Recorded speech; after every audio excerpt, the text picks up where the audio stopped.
Welcome back to Insight. We're here with Aging and In-Home Services of Northeast Indiana. Todd has joined us. You're a family caregiver specialist, right? Correct. So we're going to talk now. Beth, you were just talking about behavior as a form of communication because that's how we communicate with our behavior. Talk a little more about how you can help the caregiver when they're dealing with these behaviors that maybe aren't socially acceptable or ones that are frustrating to them that are not indicative of how their family member with dementia would normally behave. Yeah, so we assist in a variety of ways. We have monthly support groups and guided discussions, and our educational guided discussions help us to teach the caregivers valuable tools. Some of the slides we've shown and a few more that we will show are from some of those sessions that we've had. And related to challenges in dealing with behaviors, we try to help the caregivers understand that they need to accommodate the behavior as opposed to trying to change it. So this is an example on the slide here, is a way that we help caregivers to identify what they're seeing from their care recipient, which isn't always obvious, right? And then adjusting how they can deal with what they're seeing, because ultimately we have to teach the caregiver to learn to manage these behaviors because the behavior is not going to change, so we have to adapt to it.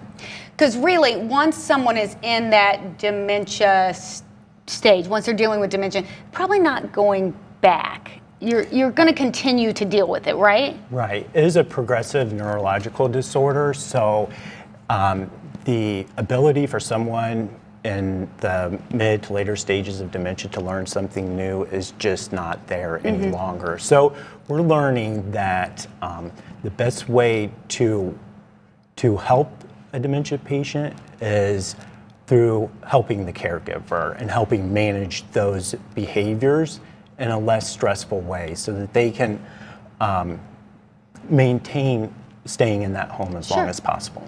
You've worked with Rosalind Carter has a program, right? Yes, and so I've worked with this evidence-based program. It's called REACH. It's an acronym for Resources for Enhancing Alzheimer's Caregivers' Health. And it's designed to teach caregivers to learn how to identify those behaviors, manage them, but it is a person-centered program. So you are one-on-one with that caregiver.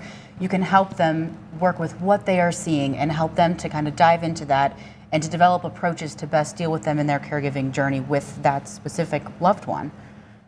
Because, and I have seen this firsthand in my own family, caregiving for someone with dementia is so stressful to that person that's taking care of them. Absolutely, and studies have shown that caregiving for a person who has Alzheimer's, we find that caregivers are 7 times more likely to experience physical, emotional, and mental exhaustion than those who do not have, than those that are caring for someone who does not have dementia. And they're 3 times more likely to feel extreme stress from caregiving responsibilities than those who are not. So Todd, as a family caregiver specialist, how are you helping these caregivers deal or teaching them to deal with that stress? Okay, so recently I went to a training in Indianapolis. It was a 3-day training, and it gave really good specific ways for caregivers to handle difficult behaviors with their loved ones.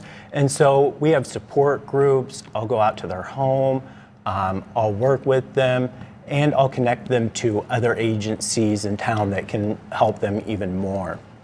The Indiana Department of Health is helping you guys. Right. They're providing trainings for persons that have long-term needs, including dementia, through the University of Indianapolis. Correct. How do you figure out what the stress level is of caregivers? Okay, so when I go out to a person's home, a caregiver's home, I'm going to talk to them about things such as, are you maintaining your social relationships? Are you still engaged in social activities? Are you still enjoying those things that you used to enjoy? Are you experiencing any sadness, depression? I talk to them about that, and then I give them kind of a self-evaluation form, and through that form, we even talk more deeply about their feelings about caregiving. Well, I want to continue this discussion because that caregiver stress is such a big deal, and it can certainly affect their health too. So we're going to talk some more about this. Stick with us. We'll be right back on Insight.